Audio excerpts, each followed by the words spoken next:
Welcome. You're listening to Retirement with Meaning. I'm Carmen Aceta. I'm your host. And this is episode number 12, Getting Your Bearings and Focus for Your Second Half of Life Journey. I'm going to begin episode 12 with a little change up if you've been following my Facebook posts. I'm changing to part of this will be addressing getting your bearings, and then part will circle back to amplifying parts of recent Facebook posts, as I said I would. I became aware that there's so much content that it's easy to get lost, and it can become hard to make sense of and can cause people to give up, especially if they're confused. So I'm going to try in this first part with helping you to get your bearings and hopefully give you some tools to help sharpen the focus. I feel something like the head chef on a luxury liner, where I have people from all over the world, or nearly all over the world, and with a lot of different tastes and preferences and diets. And so he tries to set the table with a lot of different offerings, so that maybe everybody can find something they'll enjoy. But excessive options can be overwhelming. If you ever had the experience of walking into an ice cream parlor that advertises 100 flavors, by the time you've read down to 15 or 16, you probably wind up taking vanilla. So I'm aware that in Just 11 podcasts, I've already put out a lot of content. So I want to help you with some tools to start sorting it all out if you're on overload, and even if you're not on overload. That's great, because my approach in this podcast can still be helpful, I think. I'm going to begin then talking about figure and ground. These were two terms that were very important in my training in Gestalt therapy. The ground would be short for background, and figure would be when something moves out of that background towards you and becomes brighter, more interesting, kind of right up in front of your face. So we need to be able to make sharp figures. We need to bring stuff out of the background, out of the clutter, out of all the content, and pull things out or have things come out that we're aware of that we can focus on, that are specific enough and sharp enough, to deal with. If we can't make sharp figures, then we have confusion, or we don't have anything to work with, or we're not working with what might have been most important to you if you'd been able to become aware of it. If you ever had Psychology 101, you might remember the photo you were given to look at. And if you look at it for a while, you see what appears to be an old crone or even a witch. But then if you look some more, she turns into a fashionable young woman of maybe the late 19th or early 20th century. So the direction you go and the result will depend on what you saw, what you went with, or in this case, whether you went with the old woman or whether you went with the fashionable young woman. So I see us each as having a job in this. My job would be to set the banquet table, and yours would be to sort of walk around the table and pick out the tastiest and the most nourishing things for you to eat, and then to assimilate, to have them help you grow, contribute to your health. So here's a list of tools or tactics, whatever you want to call them, and I'd recommend see which one, once again, sort of become figural for you, which come out of the background and they draw your interest more than something else. So for starters, you could come up with an answer for why do any of this in the first place. Another one, ask yourself how much you're buying into the concept of the second half of life requiring a different approach from the first half. And ponder that, see what comes out of it for you. Third one, practice quiet and going inward in any situation, but especially with the second half of life work. You might try it right now as you hear the rest of the show. Another one, ask yourself, are you experiencing your experience? Either at the time or as of the experience or as you reflect back on it. Or, well, I won't say even as you anticipate it, that would be kind of difficult.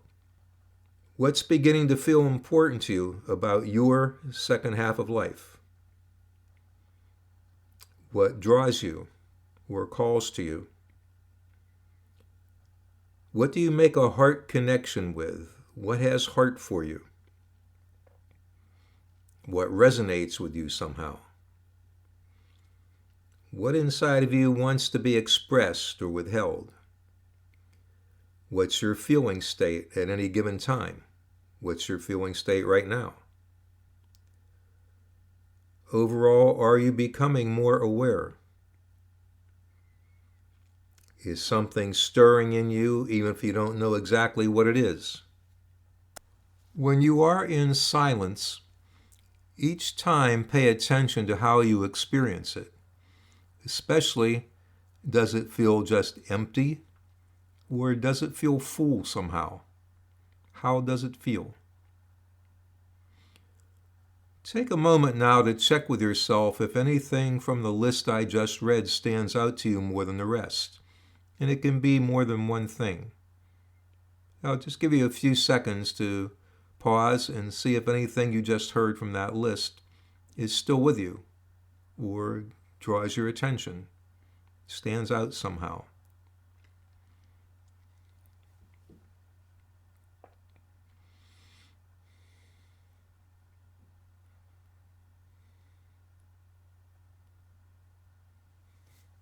Okay, we'll move on. And don't judge your experience. If nothing stood out to you, well, nothing stood out to you. If everything stood out to you, that might not work either. But whatever it was, if you experienced your experience, that's all you have to do for now. So next, I want to go into why the above list, or what I just said previously, is important, and to make some commentary on the previous section as well. But our passage through the second half of life has to be done consciously.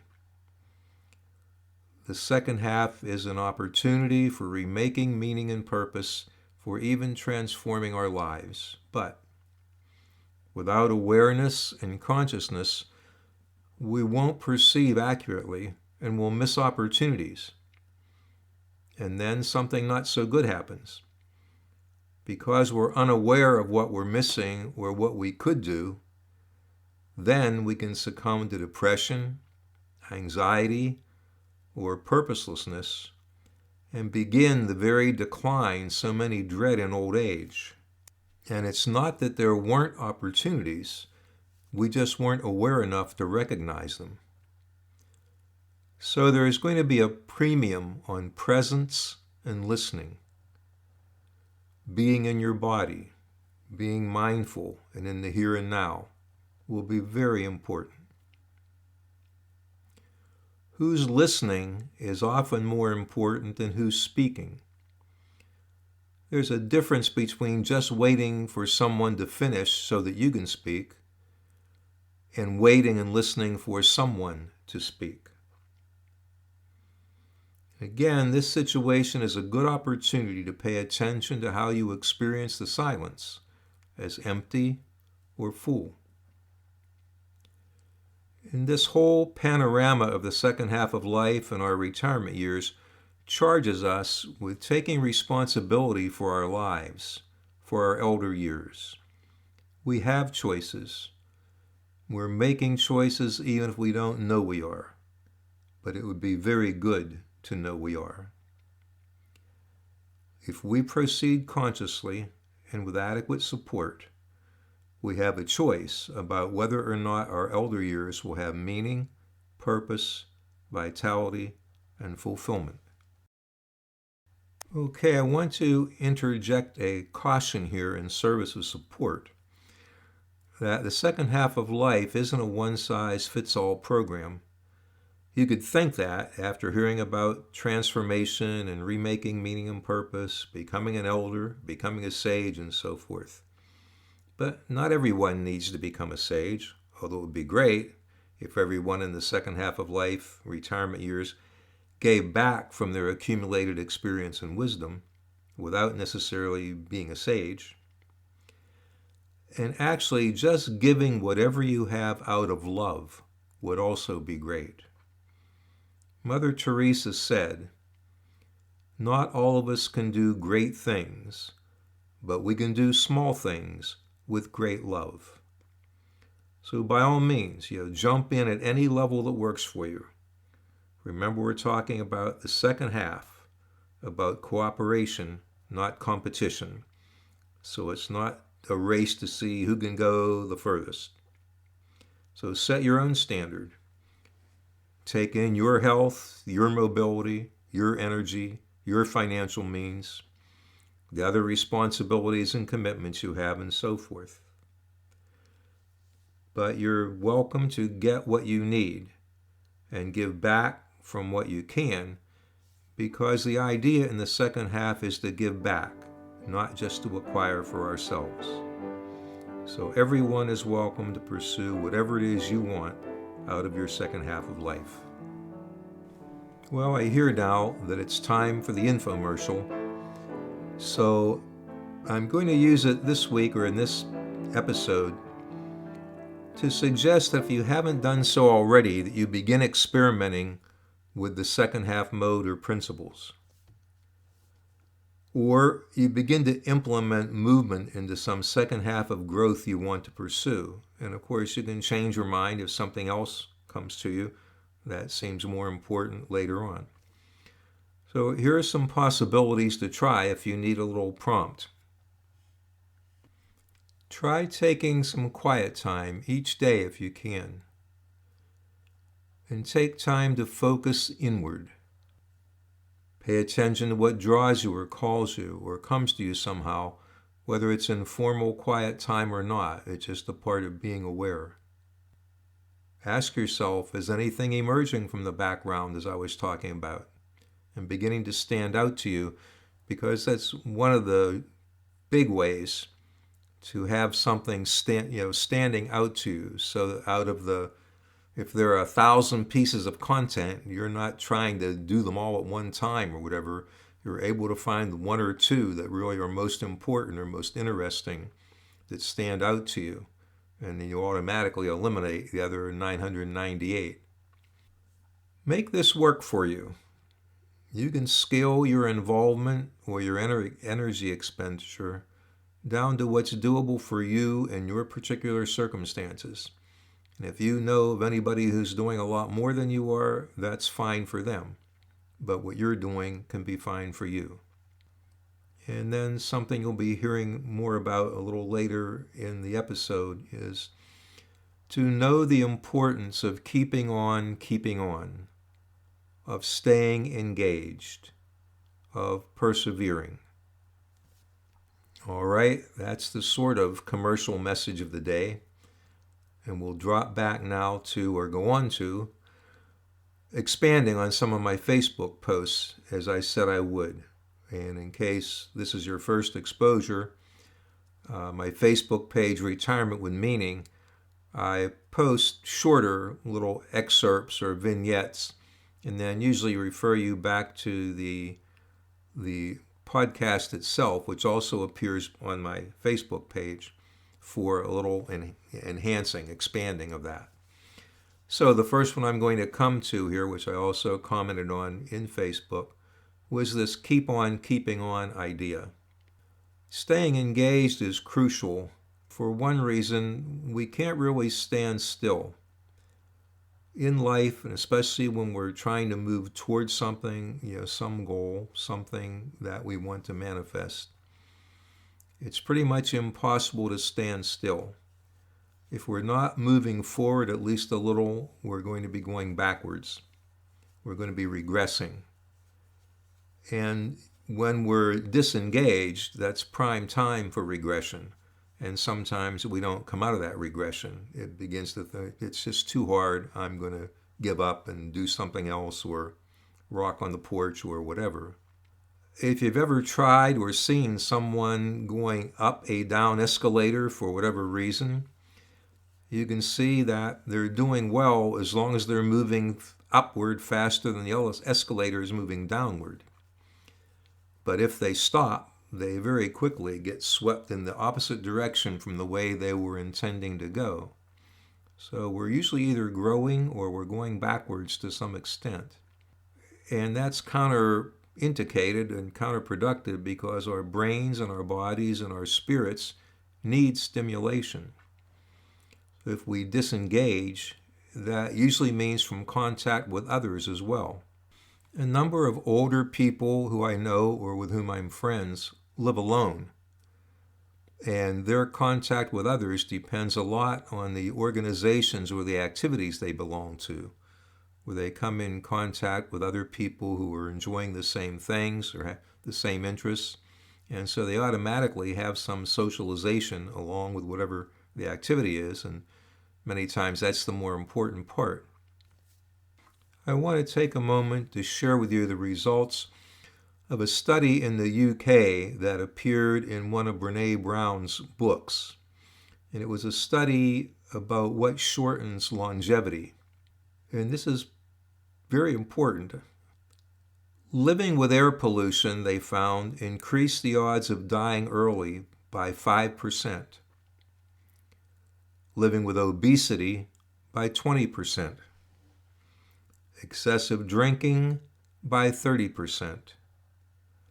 And the one that decreased the longevity the most, that increased your odds of dying early by 45%, was living with loneliness. We're wired for contact, and when we don't have it, we're going to suffer. So in service of underlying the importance of keeping on, I'm going to share you some of my wife's history after she was diagnosed with coronary artery disease in 2009 and was also found to be pre-diabetic. Her name is Carol. She immediately changed her diet and committed to an ongoing exercise program.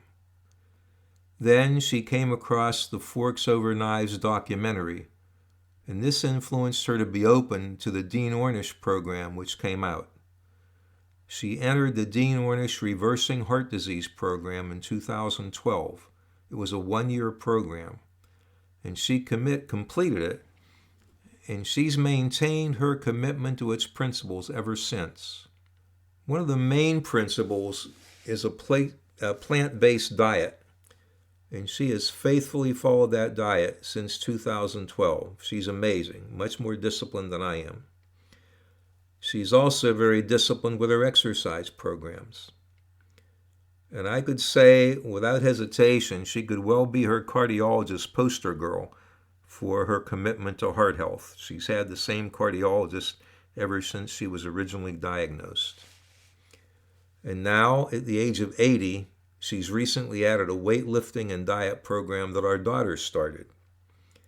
So Carol's been a big influence on our 7 daughters to maintain a healthy lifestyle and to try as best they can with children to have the children eating healthily as well. And I really believe it was the intensity of her desire to get well and stay well that's had much to do with her healthy lifestyle at her age. And when people would comment to her on how well she was doing, or they saw her, and they would ask her how she did it, how she remained so disciplined, she said, I want to live. And she didn't just mean to exist, to have physical life, but she wanted to be able to live a vital, healthy, enjoyable life. And in addition to my advocating for a healthy lifestyle, I'm sharing my wife's story to advocate for staying engaged and aware and making conscious decisions in our older years. I believe had she dismissed her original diagnosis, or thought half measures would be enough, or slipped into victim mode, or any number of other unhealthy or non-decisions, I'd be telling a much sadder story now. When people hear her age and comment on how good she looks and how vital she still is, I give her a lot of credit because I know the seriousness of her approach and how hard and consistently she worked at becoming and remaining healthy over the past 14 years. And for full disclosure, I have to reluctantly admit that she sets the bar high for me as well, except I don't measure up the way she does. I'm still willing to cut some corners and indulge myself, and I don't think I measure up to her commitment, but I must have gotten a break on at least some healthy genes washing into my gene pool, because I'm not in bad shape for the shape I'm in. And when the two of us differ over just how rigid to be in making a specific food choice at the time, she doesn't argue her point of view with me, but she simply says, "I want you to be around." And I know she means it, because she worked as hard as she did in order to be around and be healthy, and she certainly is. Next is some more on lifelong learning. As I said in my Facebook post, I hope you're a lifelong learner or on your way to becoming one, because the benefits are numerous, and they include the effects on longevity and quality of life. And the learning in the second half is very focused on developing and knowing you. So getting closer to the unknown span of years we'll have puts a premium on what's most important. It's another reason why we want to be able to pull out what's most important to us. We don't have the time we did when we were 20 years old. And when we take into account the second half shifts, knowing and considering ourselves in new ways gets emphasized. And the new ways are largely according to the second half of life principles. So I want to emphasize again, the lifelong learning, isn't so much to accumulate a lot of information out of books or podcasts or whatever, but it's to grow us, to grow you, yourself. And not that the other stuff isn't important, but it's what we do with that grows us, that brings us to our true self. Okay, now a bit about knowing. One of the lenses I started to talk about of viewing the second half of life from, or the second half of life work. So at this stage of life, the second half of life, the retirement years, our elder years, whatever way you look at them or fit into them, it's good to examine your way of knowing and being known in light of the second half principles and shifts. So if we take a closer look at knowing as one of the three lenses we can look through in this work, it matters differently now how we know ourselves and let ourselves be known, because we're moving from the first half mode to the second half of life mode. Consider the differences here. Consider being well known versus known well. Which one sounds like it goes with the second half of life mode? Consider talking about yourself versus talking from yourself. Which sounds like the second half of life mode? It's also important at this time to know what we know for a lot of reasons. And here are some important ones. So that we can value it and use it as a solid base, what we know. It can help us to resist the negative messages about aging that can chip away at our self-worth and lead to depression or inertia or victimhood. It can give us confidence in what we have to offer. Sometimes we need to heal our emotional wounds in order to develop the self-confidence and self-esteem we need to give our gifts to the world. Otherwise, we'll hold them back or devalue them or be too timid and hesitant. And this healing is especially important if you've been in abusive, destructive relationships or grown up in a home with significant dysfunction, and that can leave us with developmental deficits that need to be made up. So when we know what we know or where we already are, then we can challenge ourselves to go where we haven't been, or accept being challenged by others, and to learn what we need to learn to go where we haven't been yet. And we need to know why we aren't doing what we said we wanted to. In this one, feedback from others can be necessary to help us to see this clearly and accept that we might need to change. So again, a lot of stuff here. And take a moment just to pay attention to Did anything stand out to you in what I just recapped about knowing, or about lifelong learning, or about keeping on keeping on? Try to be aware of what's impacting you and what draws you. Now, here are some thoughts to bear in mind as we continue. As I just said, remember to keep checking inside for how you're being impacted and by what. What's calling you? What's drawing you? What has heart for you? What are you feeling? Normally, you'll need quiet for this. So it's good to come back to some of these things to particularly pay attention to or listen for in the quiet. And imagine for a moment all the knowing, growing, sowing stuff that I mentioned occurring in second half mode, with cooperation instead of competition, with emphasis on being and the spiritual, and the shift from ego-driven to service-driven. And imagine all the life and vitality in this second half work compared to the negative, depressive view of aging that is so often offered to us. And imagine that not only you will benefit, but also those you most care about, plus others, and maybe even our beleaguered planet.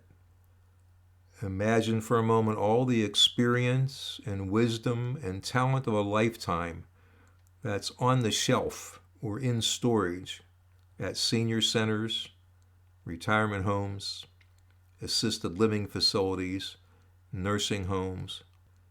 And imagine if that could still be drawn on to benefit our society and the world and the people themselves who are in those places.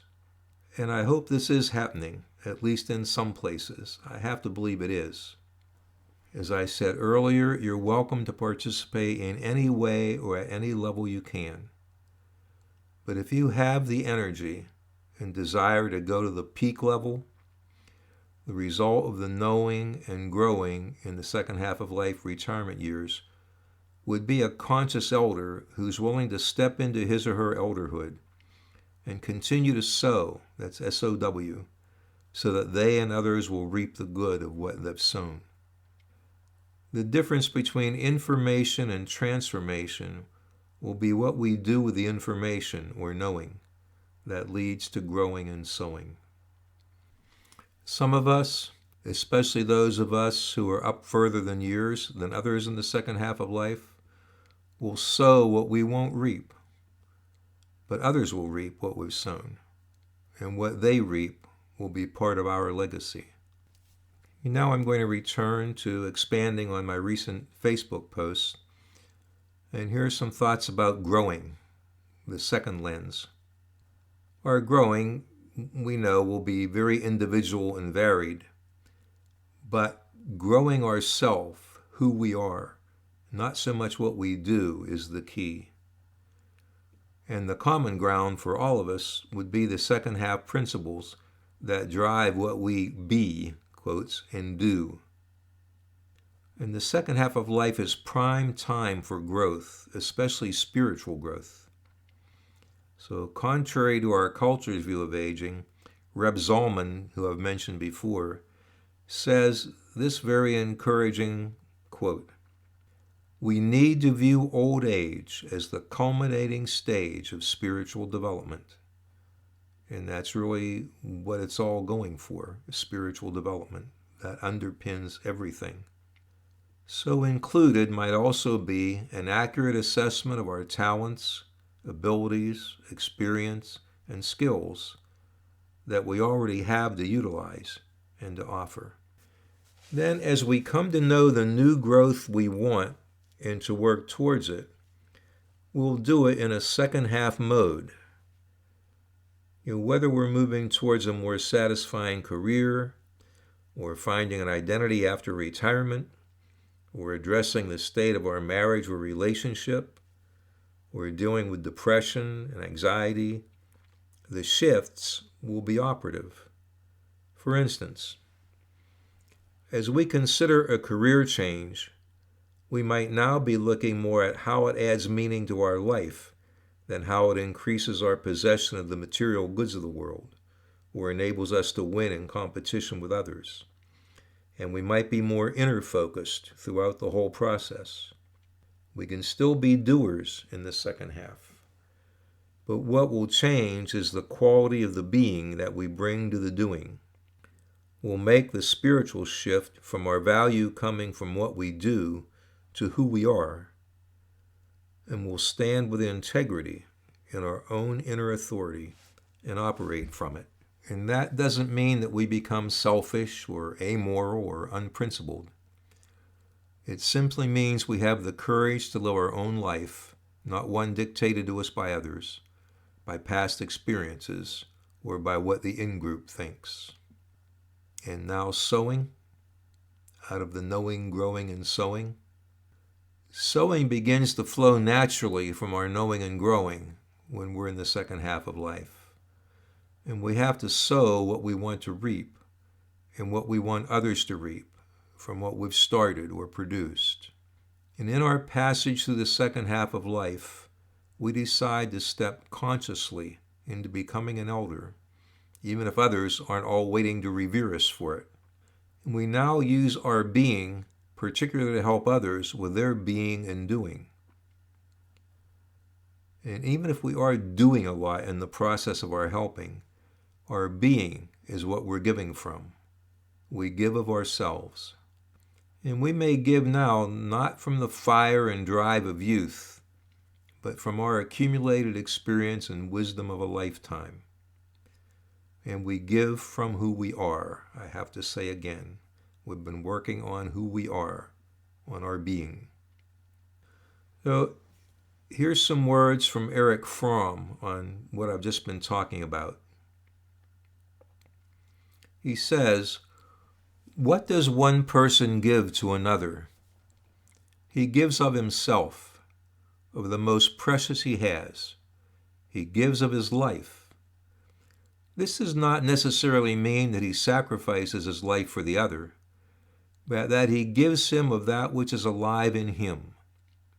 He gives him of his joy, of his interest, of his understanding, of his knowledge, of his humor, of his sadness, of all expressions and manifestations of that which is alive in him. In thus giving of his life, he enriches the other person. He enhances the other's sense of aliveness by enhancing his own sense of aliveness. He does not give in order to receive. Giving is in itself exquisite joy. But in giving, he cannot help bringing something to life in the other person, and this which is brought to life is reflected back to him. In truly giving, he cannot help receiving that which is given back to him. Giving implies to make the other person a giver also, and they both share in the joy of what they have brought to life. In the act of giving, something is born, and both persons involved are grateful for the life that is born for both of them." And that's from Erich Fromm. So now, as I move toward closing, there was quite a bit today, wasn't there? And none of us could do something with it all. So I hope you'll be able to take some quiet time, some time to go inward, to reflect, to try to hear what's trying to make itself present to you, to make conscious movement now through this second half of life or through your retirement years. And now I'm going to close with a brief essay by Samuel Ullman. It's titled Youth. And he says, "Youth is not a time of life. It is a state of mind.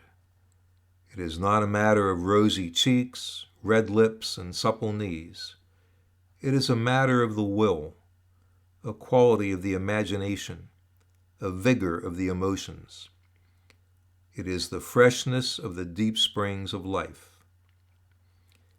Youth means a temperamental predominance of courage over timidity of the appetite, for adventure over the love of ease, This often exists in a man of 60 more than a boy of 20.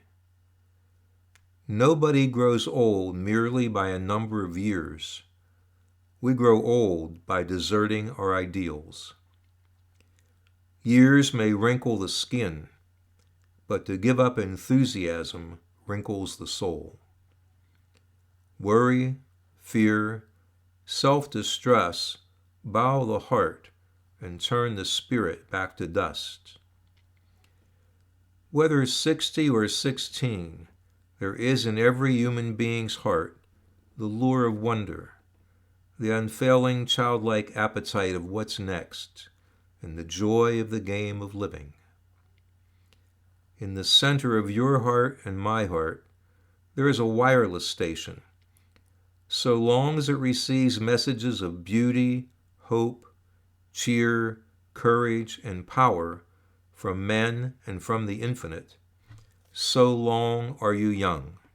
When the aerials are down and your spirit is covered with snows of cynicism and the ice of pessimism, then you are grown old, even at 20. But as long as your aerials are up to catch the waves of optimism, there is hope you may die young at 80. Samuel Ullman died almost 100 years ago, when 80 would have been a long life. When he died in 1924, the average lifespan for a white male was around 57.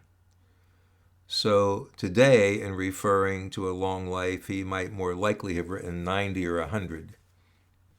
Originally, I had intended to end with Samuel Ullman's article on youth, but with so much material and in light of what I've been saying about trying to get it sorted out and to have things emerge from you for you that are more important than others, I'm going to close with a summary of some of the main points.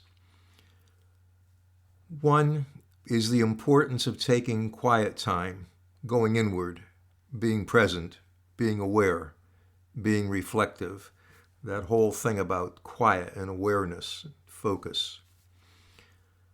Second, especially when you're doing anything related to living out your retirement years or your second half of life, pay particular attention to how you're being impacted and what you're doing with the impact. Then, especially notice what has heart for you, draws you, calls to you somehow. Try experimenting with periods of silence and pay attention to how does silence feel to you, and does that change? Remember also that one size does not fit all in this work. You can scale your participation to what fits for you personally. Recall too that lifelong learning pays very big dividends, but it too can be scaled to what fits for you. Also, no matter what you're doing, try to approach it in second half mode, which would involve a high dose of being. And in the second half, according to Erich Fromm, he said, what you give is mainly yourself. And what Samuel Ullman just said, youth is not a state of life, it is a state of mind. So thanks for listening, and I hope you'll join me for podcast number 13.